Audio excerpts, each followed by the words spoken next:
आया शाम को नदी किनारे बैठी सूरज को डूबते हुए देख रही थी। थोड़ी देर बाद सूरज को डूबते हुए देखकर आया घर जाती है। घर पहुंचने पर माँ आया से कहती है, पता है तुम नदी किनारे बैठी थी, पर जल्दी आ जाया करो।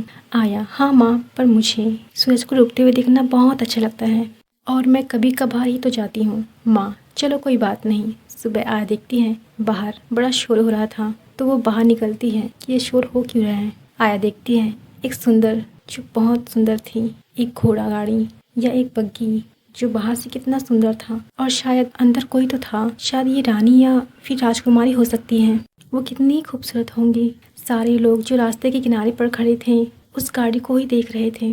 वो उस गाड़ी को देखकर काफी खुश हो रहे थे। कुछ लोग कह रहे थे कि ये राजकुमारी अनायथा है। वो इस राज्य से बाहर राजकुमारी वाले स्कूल में गई थी और वहाँ की पढ़ाई पूरी करने के बाद वो वापस आई हैं। वो अब बड़ी और सुंदर हो चुकी हैं, पर हमने अभी तक उन्हें देखा नहीं है। शायद वो अपनी की तरह सुंदर होगी, शायद वो अपनी माँ की तरह ही सुंदर होंगी। और दूसरे लोग भी उसके हाँ में हाँ मिलाते हैं। आया उनकी बातों को सुन रही थी और सोचती है, क्या राजकुमारी बहुत सुंदर है, पर मैंने भी उन्हें आज तक देखा नहीं है। मैं भी उन्हें देखना चाहती हूँ, पर मुझे उसके लिए तो उनके महल में जाना पड़ेगा। पर ये सब हो पाना तो बहुत मुश्किल है, पर मैं उन्हें देख कर रहूँगी। आया घर जाकर अपने आप को शीशे में देखती है और कहती है, मैं राजकुमारी से खास तो नहीं, वो कैसी दिखती होंगी।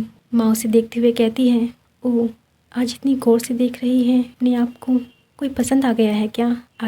आया माँ से कहती है, आप ये क्या बोल रही हैं, ऐसा कुछ भी नहीं है। माँ, अभी तुम 17 की हो और जल्दी ही कुछ सालों में तुम्हारी शादी हो जाएगी और फिर तुम यहाँ से चली जाओगी, कहकर रोने लग जाती हैं। आया चिल्लाकर कहती है, ये बातें मत कीजिए, मैं अभी ऐसा कुछ नहीं करने वाली। आया की माँ ये बातें जाकर अपने हस्बैंड को बताती हैं, तो वो कहते हैं, आया बड़ी हो चुकी है तो उसका ये सब करना आम बात है। माँ, हाँ, अक्सर आया जल्दी उठकर सूरज को उगते हुए देखने के लिए नदी किनारे जाया करती थी, क्योंकि वहाँ से नज़ारा और भी सुंदर लगता था। आज भी वो नदी किनारे खड़ी सूरज के निकलने का इंतज़ार कर रही थी। इसके लिए वो सुबह सुबह ही 4 बजे आ गई थी।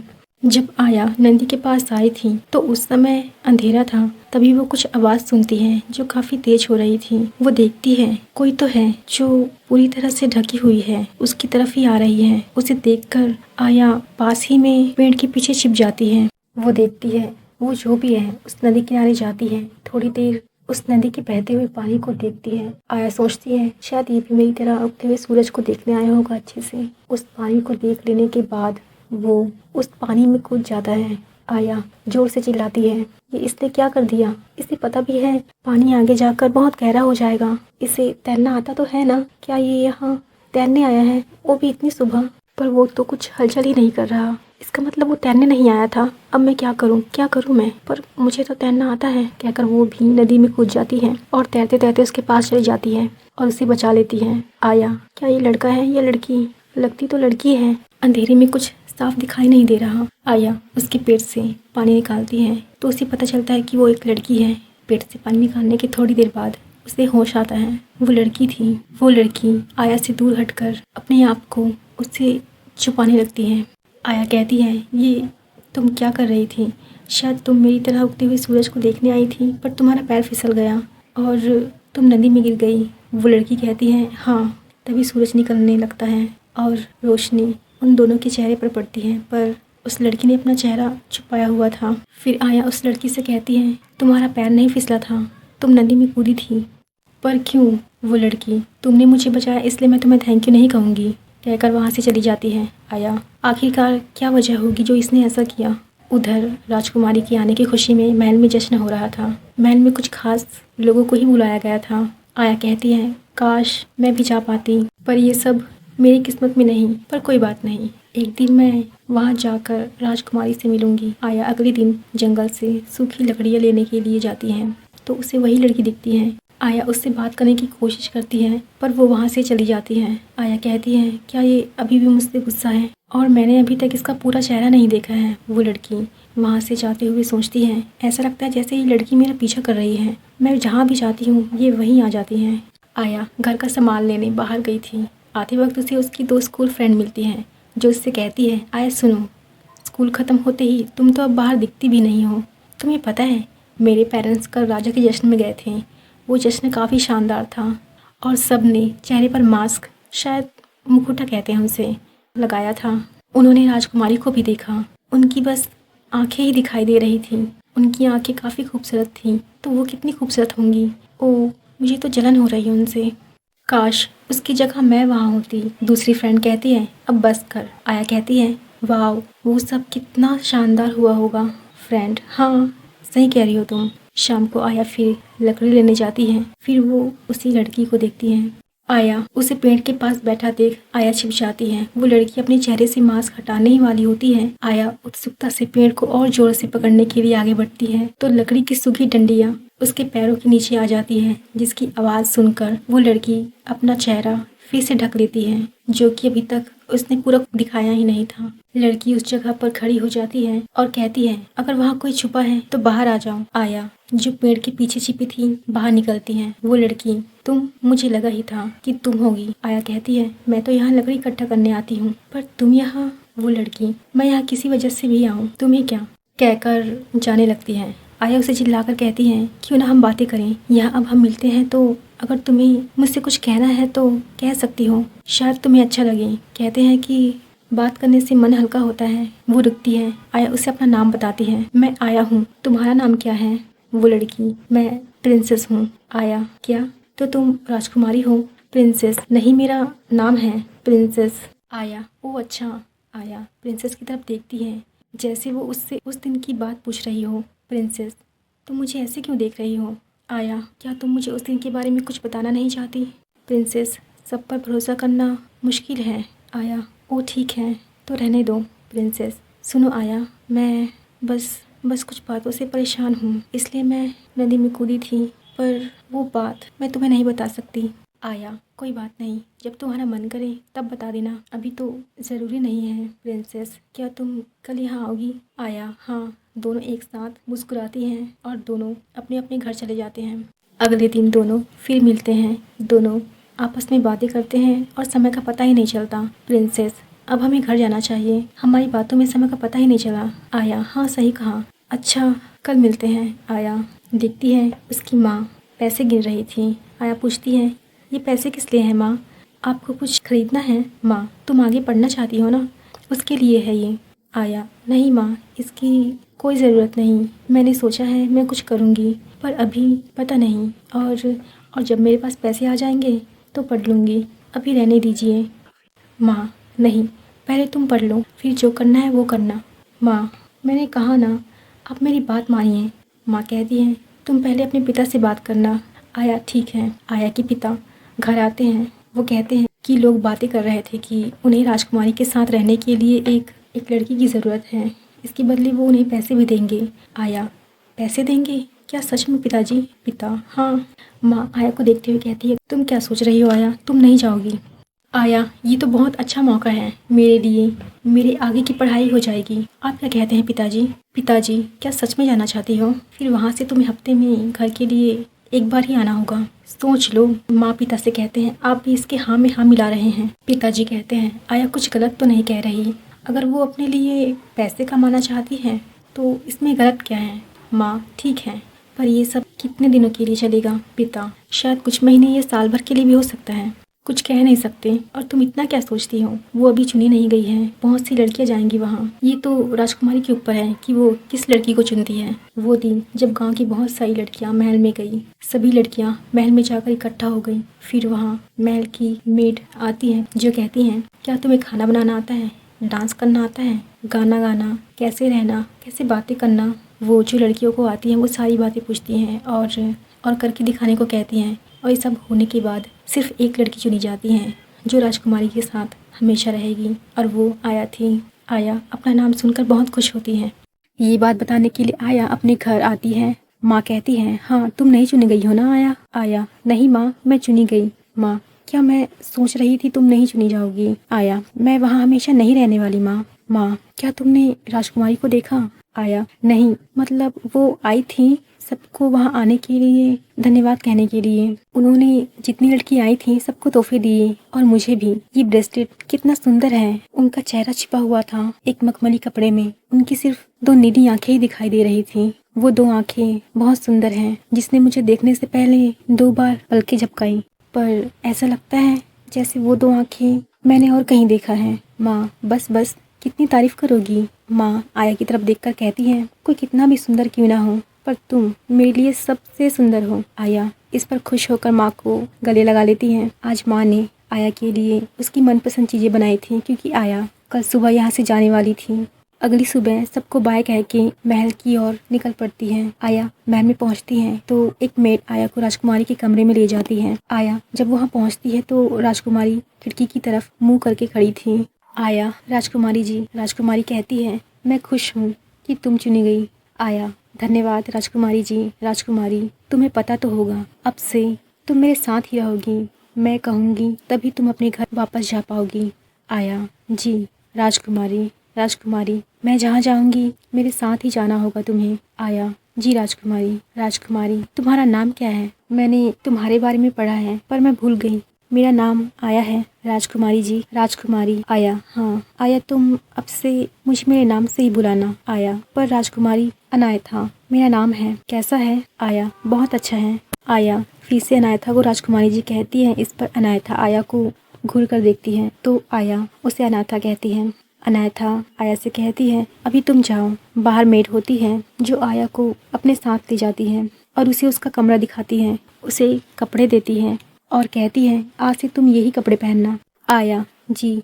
मेड फिर वहाँ से चली जाती है। आया, ये कमरा तो मेरे कमरे से बड़ा है और सुंदर भी। इस खिड़की से तो काफ़ी अच्छा नज़ारा दिखता है।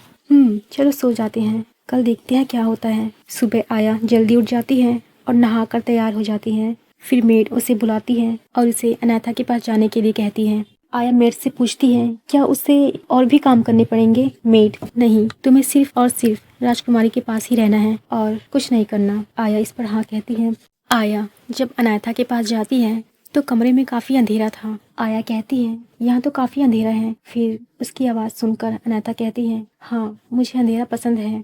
आया, क्या अनाथा आप हैं? क्या आप कहीं बाहर जाने वाली हैं? अनाथा, हाँ, हम बाहर चलेंगे। दोनों फिर बाहर निकलते हैं। फिर वो दोनों खुले आसमान के नीचे, जहाँ कोई नहीं था, सिर्फ पेड़, घास के मैदान और चिड़ियों की च्यूं च्यूं, और उनका एक रक्षक था पर वो दूर था। अनायथा आया से पूछती है कि वो यहाँ क्यों आई है।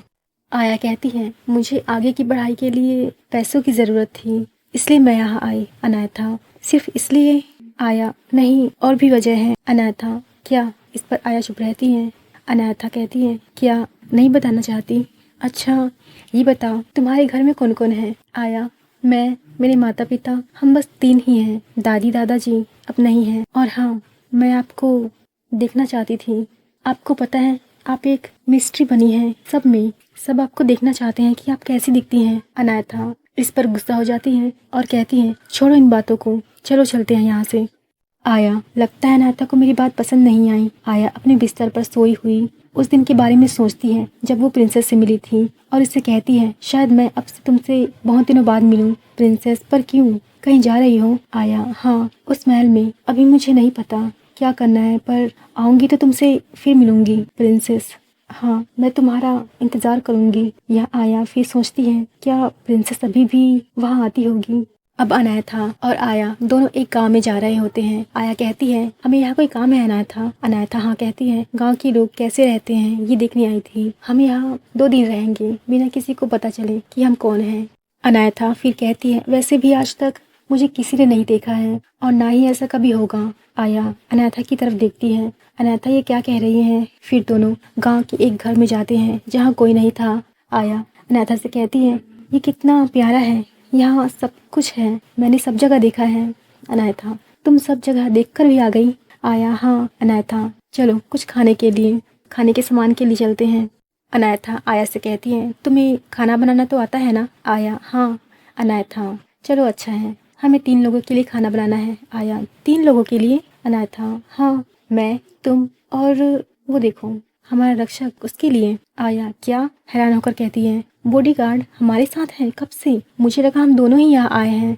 अनायथा, वो मेरे साथ हमेशा रहेगा, इसके बिना मैं बाहर नहीं जा सकती। आया, तो ये बात है, पर वो है कहाँ? अनायथा, वो पीछे देखो, जिसने सफेद कपड़ा पहना है और नीली पैंट डाली है, वो ही है। आया, ओ वो है, तो क्या वो भी हमारे साथ ही रहेगा? अनायथा हाँ। आया कहती है मुझे तो अभी इसके बारे में पता चला, तुम बताती नहीं तो पता नहीं चलता। दोनों बाहर जाते हैं। दोनों खाने का सामान खरीद कर वापस आ रहे थे तो कुछ बच्चे आया और अनायथा के पास आते हैं। वो बच्चे अनायथा को घेर कर कहते हैं दीदी आपका मास्क काफ़ी सुंदर है, हमें भी दो ना, हम भी लगा कर देखेंगे। अनायथा इस पर घबरा जाती है, उसे समझ नहीं आता वो क्या करे। तो आया बात को संभालते हुए बच्चों से कहती है बच्चों सुनो, मेरे पास उससे भी सुंदर कुछ है, देखो ये रुमाल। बच्चे उसे देखकर खुश हो जाते हैं और वहाँ से उसे लेकर चले जाते हैं। अनायथा जो आया को देख रही थी वो कहती है मुझे तो समझ ही नहीं आ रहा था मैं क्या करूं, पर तुमने तो बच्चों को काफ़ी अच्छे से समझा दिया। आया बच्चे काफ़ी मासूम होते हैं, उन्हें प्यार से समझाओ तो समझ जाते हैं। रात को दोनों खाना बनाते हैं, पर सबसे ज़्यादा मेहनत अनायथा ने की होती है। खाना खाने के वक्त आया और रक्षक दोनों खा लेते हैं। फिर अनायथा खाती है, वो कहती है तुम दोनों ने चुपचाप खा लिया, पर ये इतना अच्छा भी नहीं लग रहा। आया नहीं ये काफ़ी अच्छा था, है ना मिस्टर बॉडीगार्ड से कहती है। तो वो रक्षक भी आया की हाँ में हाँ मिलाता है। अनायथा कहती है तुम दोनों झूठ बोल रहे हो। आया तुमने पहली बार खाना बनाया है, मेरे बनाए से तो काफ़ी बेहतर है, मैंने इतना बेकार बनाया था कि किसी ने खाया ही नहीं। अनायथा सच? आया हाँ। आया तुम जाओ सो जाओ, ये साफ कर देती हूँ मैं। अनायथा मैं भी करूँगी। आया नहीं तुम जाओ, मैंने कहा ना। अनायथा फिर चली जाती है वहाँ से। रक्षक कहता है आया से तो तुम स्थिति को अच्छे से संभाल लेती हो, राजकुमारी ने सही लड़की को चुना है। आया क्या आप सब देख रहे थे? वो रक्षक से कहती है। रक्षक मेरी नज़र तुम दोनों पर ही रहती है। आया फिर काम खत्म करने के बाद सोने चली जाती है। अगली सुबह दोनों खेतों में काम कर रहे लोगों के पास जाते हैं। अनायथा कहती है ये काफ़ी मुश्किल लगता है, मैं तो इसे कभी नहीं कर सकती। आया इतना भी मुश्किल नहीं है, चलो आओ मुझे देखो, जैसा मैं करती हूँ वैसा करो। अनायथा वैसा ही करती है जैसा आया ने कहा था। एक गहरी सांस लेते हुए जब आया गार्ड की तरफ देखती है तो वो आया को गुस्से से देख रहा था। अब वो रक्षक कर भी क्या सकता था, अनायथा ने उसे उसके साथ रहने से मना किया था। आया अपना चेहरा रक्षक को देखकर दूसरी तरफ कर लेती है। थोड़ी देर बाद अनायथा अब बस मुझसे नहीं होगा आया, चलो अब हम आराम करते हैं। दोनों जाकर पेड़ की छाया में बैठते हैं। सभी खाना खाते हैं। बच्चे आकर अनायथा को देखने की कोशिश करते हैं, पर अनायथा मास्क के अंदर से ही खाना खाती है। फिर वो बच्चे निराश होकर वहाँ से चले जाते हैं। जब दोनों वापस जा रहे थे आया कुछ देखती है और उसे देखने के लिए छिप जाती है। वो अनायथा को भी अपने साथ छिपने के लिए कहती है। दोनों फिर देखते हैं दो बच्चों को जो उनसे छोटे थे, वो कपल थे। आया कहती है ये दोनों तो हमसे भी छोटे हैं। अनायथा हाँ शायद 15 साल के होंगे। आया हाँ ये काफ़ी छोटे हैं। आया ये दोनों कितने प्यारे लग रहे हैं। तभी वहाँ रक्षक आता है और कहता है राजकुमारी आप देख क्या रही हैं छिपकर। अनायथा फिर आया को वहाँ से ले जाती है। अनायथा ऐसे कहती है चलो यहाँ से, फिर वो दोनों वहाँ से चले जाते हैं। रक्षक कहता है आखिर ये देख क्या रहे थे। आया घर पहुंचकर कहती है वो रक्षक क्या सोच रहा होगा मेरे बारे में कि मैं आपको बिगाड़ रही हूँ। अनायथा नहीं वो ऐसा नहीं सोचेगा। तभी बाहर कोई आया होता है जो उन दोनों से कहती है उनके घर कल फंक्शन है तो शाम को वो दोनों जरूर आए। शाम को दोनों उस लेडी के घर जाती हैं जो उन्हें बुलाने आई थी। आसपास सभी बैठे थे, वो एक दूसरे से बातें कर रहे थे। फिर नाच गाना शुरू होता है।